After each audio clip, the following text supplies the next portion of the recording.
Hello, and welcome to the One Story channel. Today, we continue sharing insights from Neale Donald Walsch's book Conversations with God. In this part of the dialogue, Neale shares the struggles and challenges we all face in life, as well as the profound answers that God provides through these conversations. No matter what stage of life you're in, we hope today's dialogue offers inspiration and reflection. Life's confusion and pain. Life can feel overwhelming and chaotic. We often experience confusion and helplessness, unsure of what we are truly seeking or how to overcome the challenges ahead. Many people cry out internally, "I wish things were clearer." In response, God tells Neale, "If you do not pursue results, life is not as frightening as it seems." This statement holds deep meaning. It points to a central truth. Much of our suffering in life stems from our fixation on outcomes.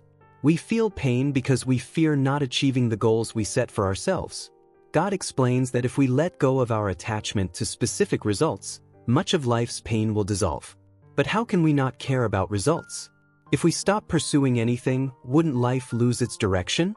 God further clarifies, "Choose what you want, but don't be attached to it." This is a different approach to living, one where you can set goals, but you don't let the outcome bind your spirit. The challenges of being a family provider. For those without family responsibilities, this concept of non-attachment may seem easier to implement. But what about those with families and the weight of responsibility? Being the provider often means increased pressure. Neale shares his concern. What about those with wives and children? When you love others, you only want the best for them. When you cannot provide what they need, the sense of failure can be overwhelming. God acknowledges this challenge, noting that the role of a provider is indeed one of the most demanding paths. Balancing spiritual growth with the realities of material responsibility can be extremely difficult. Especially when you have loved ones to care for, your desire to succeed and provide a better life for them intensifies. God understands this common human experience but reminds us that true happiness and fulfillment should not rely solely on material pursuits. The struggle between material and spiritual worlds. Neale continues to express his inner turmoil. He explains how, after 20 years of hard work, he still struggles to provide basic necessities for his family. Despite his best efforts, he feels that he has little to show for it. This leads him to question the purpose of his life. God then asks, "Do you see providing material wealth as your life's only goal?" Neale hesitates. He knows, deep down, that the development of the soul is a higher pursuit, yet the pressures of everyday life make it hard for him to focus on spiritual growth. Neale longs for spiritual development, but at the same time, he hopes that material success will ease the pressures of life. God's response is thought-provoking. "What do you believe your life's purpose is?"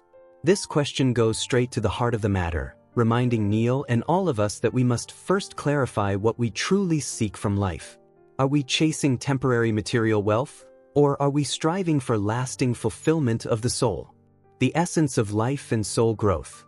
As Neale begins to deeply reflect on his life's purpose, he realizes that his true desire has always been to focus on soul development rather than merely surviving. However, in the practical reality of everyday life, he finds himself constantly struggling to meet basic needs. He says, "I wish to see my life expressing and embodying the roles I hold dear: compassion, patience, giving, and helping. I want to become a person full of understanding, wisdom, kindness, and love." God praises Neale's aspirations but also points out that true spiritual practice is not just about talking about these ideals in books but applying them in the real-world challenges of life. It is through facing life's pressures and difficulties that true soul growth begins. God reminds Neale that survival and spiritual growth are not in conflict. In fact, when we start viewing life through the lens of the soul, the struggles of survival transform into opportunities for the soul to grow. Balancing the material and spiritual worlds. In his conversation with God, Neale continues to express his concerns about the material world.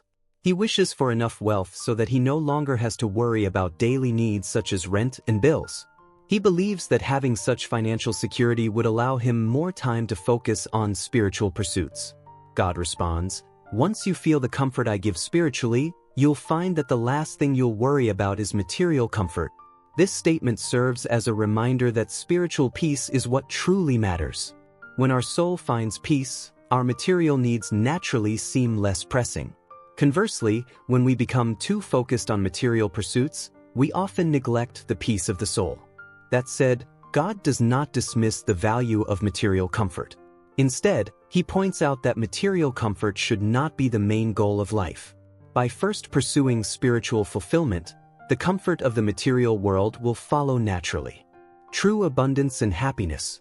God unveils a profound truth. Abundance is not only material but also spiritual. When we pursue the growth of our soul and our connection with God, true happiness and fulfillment will follow.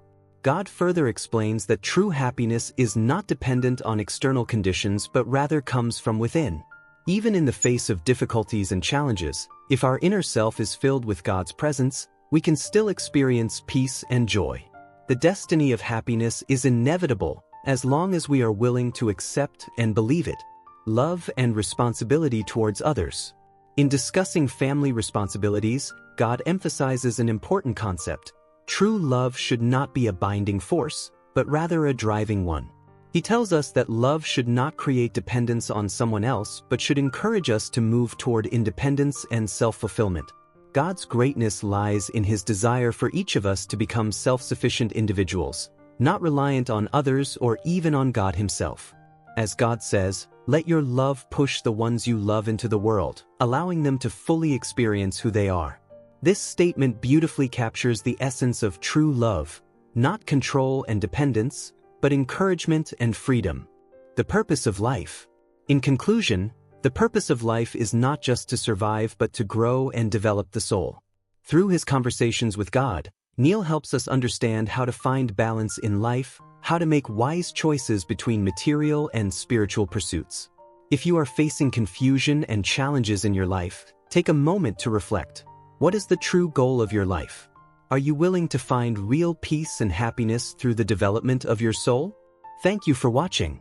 We hope today's dialogue has brought you some inspiration and reflection. If you enjoyed today's content, please remember to like, comment, and subscribe to our channel for more insights on spirituality and life wisdom. See you next time.